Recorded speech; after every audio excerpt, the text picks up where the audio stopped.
Il 2022 sta volgendo al termine, è tempo, come ogni anno, di fare dei bilanci. Iniziato freneticamente, ha portato subito una serie di contenuti degni di nota.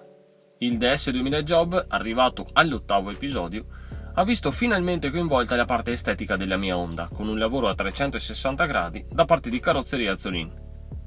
In contemporanea sono arrivati svariati test drive con auto nuovissime e allo stesso tempo pericolose.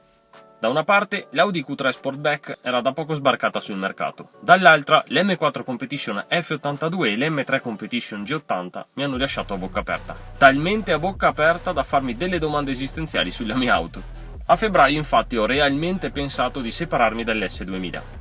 Troppo poco spazio, 2 posti secchi, rigida, aspirata, troppe cose non mi convincevano e ci ho pensato sul serio. Riuscivo a girarci poco e in quel poco non avevo le soddisfazioni che cercavo. Ci è mancato davvero poco, ma l'ho tenuta con me.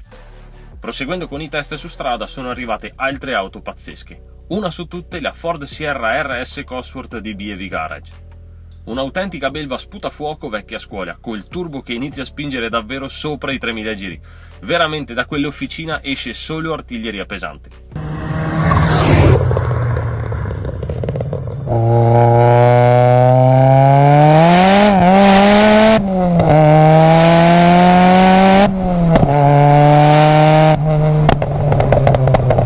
Idem per Lifers Blog, testata con la quale si collabora di tanto in tanto.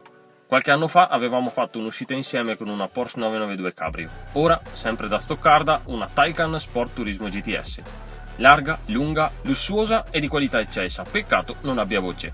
Per recuperare sound sono arrivate altre 2 vetture sportive. La sempreverde Abarth 595 Turismo, qui con uno Stage 3 a curriculum, ed una Renault Megane RS 275 KS, auto enormemente sottovalutata, mi ha davvero colpito e la ricordo sempre con grande piacere. Una novità assoluta anche il 18° raduno di auto e moto d'epoca organizzato dal Motoring Classic Club di Cavarze. Tantissime auto, alcune davvero rare e leggendarie, che hanno riempito il centro cittadino. È stata veramente una bellissima manifestazione. Arrivati al giro di body questo intenso 2022, ho voluto creare una nuova playlist rinominata Suai Sound, utile ai puristi per godersi esclusivamente il suono delle auto portate su YouTube grazie ai miei test drive. Niente chiacchiere da parte del sottoscritto, solo accelerazioni, scoppietti e limitatori. Dell'ottimo materiale è stato raccolto a luglio, roba di prima qualità. Siamo stati da Piva Sabino per l'anteprima dell'Alfa Romeo Tonale, un test diverso dal solito realizzato dopo una mattinata in compagnia di Federico Baccan. Il mio amico Fede, produttore tra le altre di Te li copri auto su misura, aveva appena portato a casa una Subaru Impreza VRX STI del 2003. È stata una prova che mi ha fatto innamorare di quel preciso modello e un giorno è probabile me lo metta in garage. Troppo bello. Ad agosto sono arrivati altri botti: BMW Z4 G29, Audi RS6 C8 ed RS3 Sportback 8V, un tris spettacolare che ha decisamente alzato il livello globale dei lavori svolti finora. 2 RS in un mese solo sono state tanta roba. Avviandoci verso l'ultimo trimestre dell'anno, YouTube ha dato vita ad una nuova tipologia di contenuti, i shorts. Sostanzialmente, quanto già visto con i Reels su Instagram e Facebook, imitando il formato video in 9/16 che ha fatto la fortuna di quello stupido social chiamato TikTok. No, seriamente, è organizzato da cani e gestito peggio, una perdita di tempo. Arrivati ad ottobre, appuntamento fisso con auto e moto d'epoca. È stata la 5ª edizione consecutiva per me, l'ultima purtroppo nella cornice di Padova Fiere. Dal prossimo anno, infatti, la manifestazione si trasferirà a Bologna Fiere.